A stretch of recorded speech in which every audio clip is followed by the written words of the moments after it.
திருவண்ணாமலை அண்ணாமலையார் கோவிலில் அலைமோதும் பக்தர்கள் கூட்டத்தால் சுமார் 3 மணி நேரம் காத்திருந்து சுவாமி தரிசனம் செய்து வருகின்றனர்.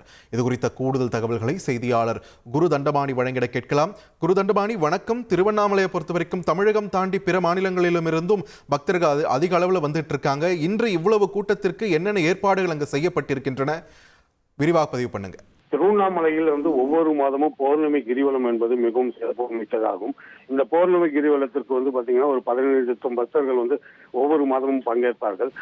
இது மட்டுமின்றி வார விடுமுறை நாட்கள் மற்றும் வார நாட்களில் பல்லாயிரக்கணக்கான பக்தர்கள், அதாவது வெளி மாவட்டம் மற்றும் வெளி மாநிலங்களில் இருந்து, குறிப்பாக தெலுங்கானா, ஆந்திரா, கர்நாடகா, கேரளா உள்ளிட்ட வெளி மாநிலங்களில் இருந்து அதிக அளவான பக்தர்கள் வார நாட்களிலும் மற்றும் வார விடுமுறை நாட்களிலும் திருவண்ணாமலையில் தனது சொந்த வாகனங்கள், வாடகை வாகனங்கள் ஆகிய வாகனங்களில் குவிந்து 14 கிலோமீட்டர் தூரம் கொண்ட கிரிவல பாதையில் கிரிவலம் மேற்கொண்டு அதன் பின்பு அண்ணாமலையாரை தரிசிக்க. நீங்க கத்துக்கிட்ட கலை என்னைக்குமே உங்களை கைவிடாது. டான்ஸ் ஸ்டுடியோ ஆரம்பிச்சு மாசம் லட்சம் ரூபாய்க்கு மேல சம்பாதிக்கலாம். எப்படின்னு தெரிஞ்சுக்கணுமா? ஃப்ரீடம் ஆப்பை டவுன்லோட் பண்ணுங்க. தரிசித்து செல்வார்கள்.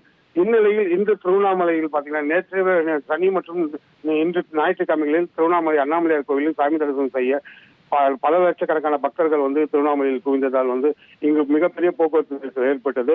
தொடர்ந்து 2வது நாளாக இன்று ஞாயிற்றுக்கிழமை கிட்டத்தட்ட பக்தர்கள் 3 மணி நேரம் நீண்ட வரிசையில் காத்திருந்த, அதாவது கோவிலின் வெளிப்புற பகுதிகளான வட தெரு, தென் ஒத்தவாடை தெரு ஆகிய பகுதிகளில் மிக நீண்ட தூரம் நின்று 3 மணி நேரத்துக்கு மேலாக பக்தர்கள் சாமி தரிசனம் செய்து வருகிறார்கள். பக்தர்களின் இந்த தாமதத்துக்காக திருக்கோவிலில் விரைவாக பக்தர்கள் தரிசனம் செய்யும் வகையில் வேகமாக பக்தர்களை தரிசனம் செய்து அனுப்பும் பணிகளை கோவில் ஊழியர்கள் மேற்கொண்டு வருகிறார்கள். நன்றி குரு தண்டபாணி, உங்களோட விரிவான தகவல்களுக்கு.